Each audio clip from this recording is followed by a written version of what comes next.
বেলডাঙ্গায় NIA তদন্তে যত বাধা রাজ্যের, এখনো পর্যন্ত কেস ডায়েরি এনআইএর হাতে তুলে দেয়নি রাজ্য পুলিশ।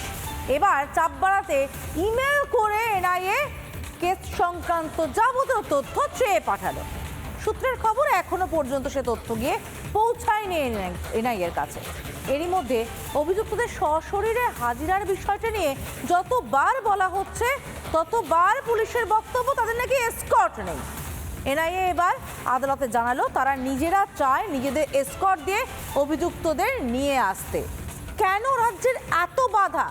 কি লুকাতে চায় এনআইএ তদন্ত আটকে দিয়ে রাজ্য?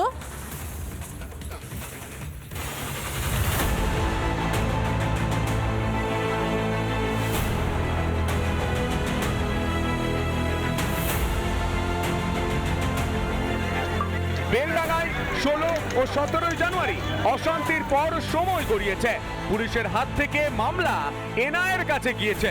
তারপরেও লজ্জা নেই মমতা বন্দ্যোপাধ্যায়ের পুলিশের। এনআইএর কাজে টানা ব্যাগরা দিয়ে চলেছে মেরুদণ্ডহীন পুলিশ। তদন্তভার গ্রহণ করলেও এখনো কেস ডায়েরি পাননি এনআইএ আধিকারিকেরা। মেল করে মুর্শিদাবাদ পুলিশের কাছে চাওয়া হলো সেই নথি। সূত্রের খবর, সেই মেলের উত্তর আসেনি, অথচ 26শে ফেব্রুয়ারির মধ্যে কেস ডায়েরি দেওয়ার নির্দেশ দেয় আদালত। নির্দেশ পাওয়ার পরেও মুর্শিদাবাদ পুলিশকে মেল করে পাওয়া গেল না কেস ডায়েরি।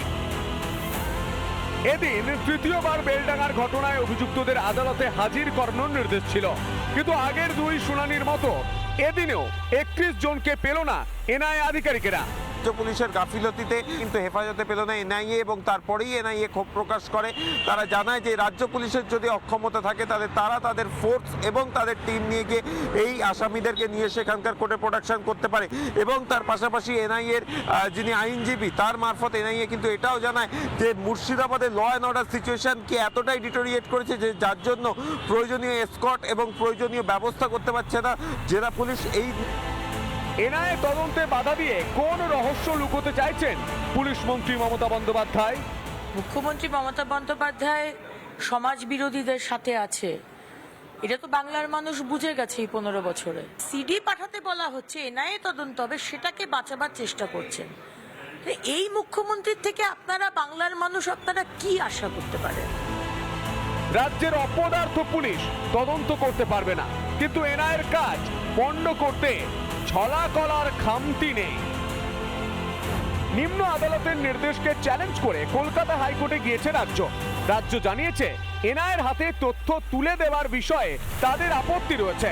রাজ্যের প্রশ্ন, যখন বিষয়টি কলকাতা হাইকোর্টে বিচারাধীন তখন নিম্ন আদালত কিভাবে তথ্য হস্তান্তরের নির্দেশ দিতে পারে? শুক্রবার এই আবেদনের শুনানি হওয়ার সম্ভাবনা রয়েছে। এনআইএ তদন্তে কোন কেউটে বেরোনোর ভয় পাচ্ছে রাজ্য?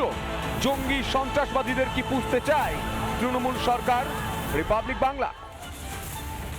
নানা ধরনের কন্টেন্ট দেখার জন্য লাইক করুন, শেয়ার করুন আমাদের ফেসবুক পেজ, সাবস্ক্রাইব করুন আমাদের ইউটিউব চ্যানেল।